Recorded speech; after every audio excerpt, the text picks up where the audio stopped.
Okay, hi. What we'd like to do is right now is talk about the straight lead punch of Jeet Kune Do. There's a couple ways of doing it. It's two number one reasons and two number important points I like to bring out is the center line. The center line is very, very important and very crucial in JKD. If you don't understand the center line, you're never going to understand the punch and how to generate all the power from the center line, from the hips and body alignment to generate it into a single punch. What I mean by that is this is your center line. So if I'm faced here with my opponent, if I don't understand my center, everything got to go on the center. Even once I punch, even if I rotate, everything in my punch still lines up on my center line. Even I'm looking at it this way, because with my center line here, all of a sudden it becomes my self-center line instead of being here dead center, which is a Wing Chun center line stance. But if I'm standing like this perfectly on the center, now that's your center line. Once I rotate, it becomes my self-center line. So once you understand that theory, then you'll understand how you should line up your body and your hips behind the punch, and that's how you can generate power behind your punch. Okay? So now there's a couple ways of doing it.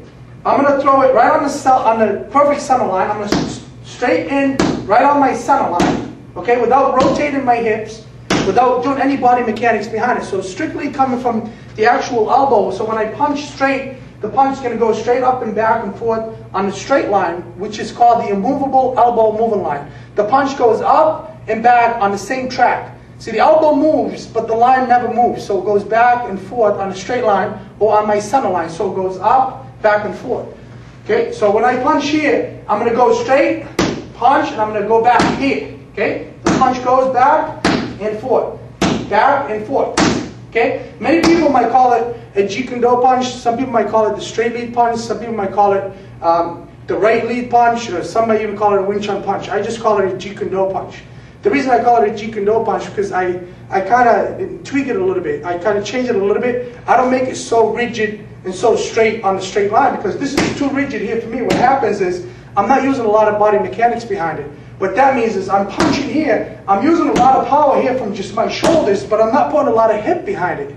So what I'm going to do, I'm going to switch it to a Jeet Kune Do punch. So once I rotate my body mechanics here, and I'm going to rotate, you can see now I'm punching on my self-center line.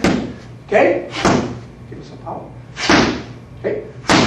Here, you can see my body mechanics go, now everything, the hips, shoulders, and elbow, and the punch, and feet, everything is pushing into the punch. And that's how you're going to generate a lot of power. So instead of just going here, you're only using the shoulder and the arm, I'm going to rotate and punch on a straight line here. I'm still on the straight line, but it's on my self-center line instead of my center line. Because my center line is here now.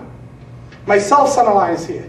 But I'm still attacking here on his center line. Okay? So here, two.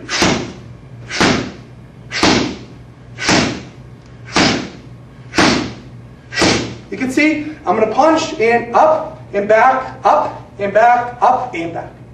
Okay? This time I'm going to show it to you from a curved line. What I mean by that, instead of going straight down and the center, it's going to take a straight curve, a moment of impact. You see I rotate my body at a moment of impact. Here, I rotate. Instead of going back and forth, I take a slight curve and back. Position.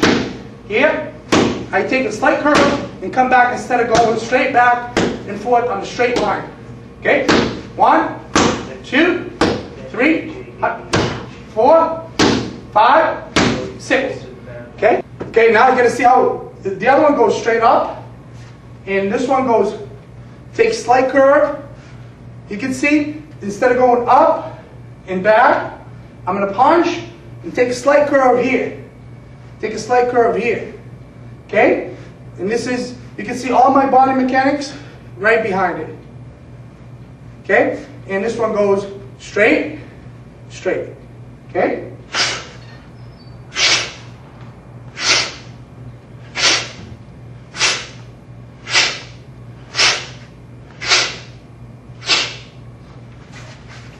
Thank you very much.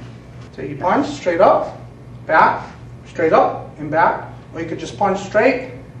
Here's a perfect Wing Chun punch. And now Jeet Kune Do punch. I take a slight curve at the end. Okay? Yeah.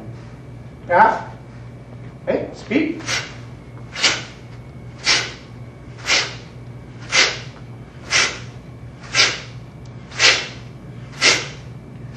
Just punch straight and back on a straight line.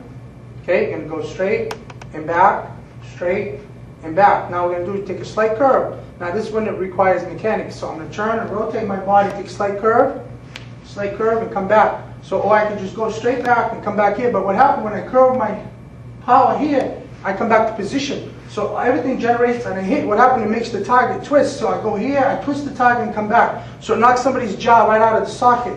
Instead of going straight back and forth, I'm going to punch and rotate slightly and come back here. Straight line, take a slight curve and come back. And you can see my feet, when I rotate my feet, all my body rotates and my body alignment lines up with it. And I come back here to position. So I punch on the center line, but I'm on my center line. So I'm going to go here, I'm going to punch and come back to position. You can see my feet, they rotate and I'm back to position. Up, rotate my hips and back to position. I take a slight curve and come back.